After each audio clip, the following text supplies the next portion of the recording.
J'ai vu comme vous que certaines belles âmes du PS s'indignaient que Hollande ait pu prêter le flanc à un président. Ne devrait pas dire ça, mais ce qui nous choque, nous, c'est qu'un président ne devrait pas faire ça.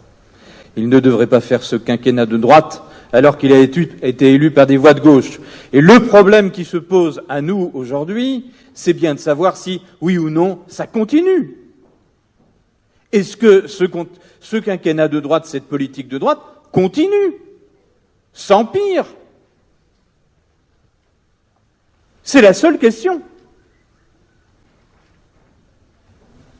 Une autre question est de savoir si c'est la dernière fois qu'on se voit, ou si c'est la première fois.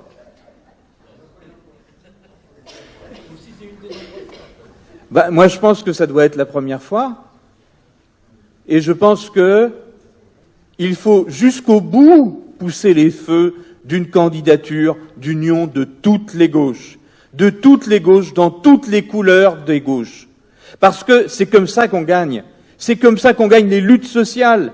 C'est comme ça qu'on gagne les luttes sociales quand on est unis, communistes, écologistes, libertaires, militants ouvriers, féministes, socialistes, les socialistes qui restent encore socialistes. C'est comme ça qu'on gagne les luttes sociales. Et alors, pourquoi devrait-on, quand c'est comme ça qu'on gagne les luttes sociales, perdre les luttes électorales? Est-ce qu'il y a là une fatalité? Est-ce qu'il y a là une fatalité? J'appelle, comme Christophe Delcourt l'a dit, exactement suivant les mêmes termes, à une insurrection citoyenne. Parce que la situation, c'est soit on se fait à la politique telle qu'elle est, aux candidats tels qu'ils sont, aux petites batailles narcissiques d'ego, de postes et de carrière, soit c'est ça.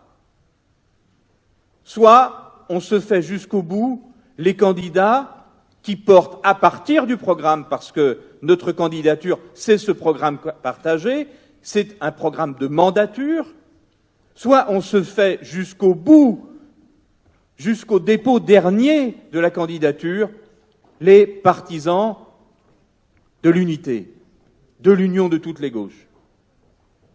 Alors, je termine en disant, la seule question qui se pose à nous aujourd'hui, c'est comment on continue. Comment on continue? Moi, je pense que la première des choses est de continuer à dire notre indignation par rapport au fait que des candidatures se développent sans tenir compte nullement de l'intérêt général et supérieur de la gauche.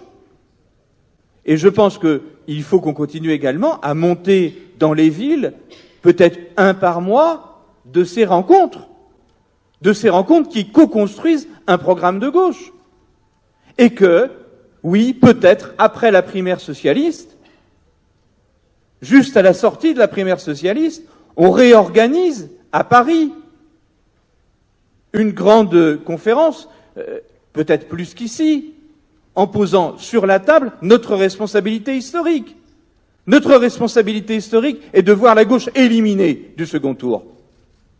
Est-ce qu'on est prêt à l'assumer avec toutes les conséquences que ça aura sur la déréglementation du droit du travail, de tous les droits, sur l'environnement, sur les retraites, sur les jeunes, sur les inégalités entre hommes et femmes? Et pour combien de temps? Avec un champ politique qui va de plus en plus à droite. Mais qui l'arrêtera? Alors, si on ne l'arrête pas maintenant, je vous assure, on est franchement extrêmement mal barré. Je suis pour qu'on continue, je suis pour qu'on continue des co-constructions, qu'on privilégie l'insurrection citoyenne et que surtout, si ne fonctionnait pas ce scénario de l'union des gauches, alors nous puissions nous mettre effectivement ensemble pour continuer dans la bérésina que le fonctionnement ordinaire et les candidats ordinaires du champ politique ordinaire auront produit.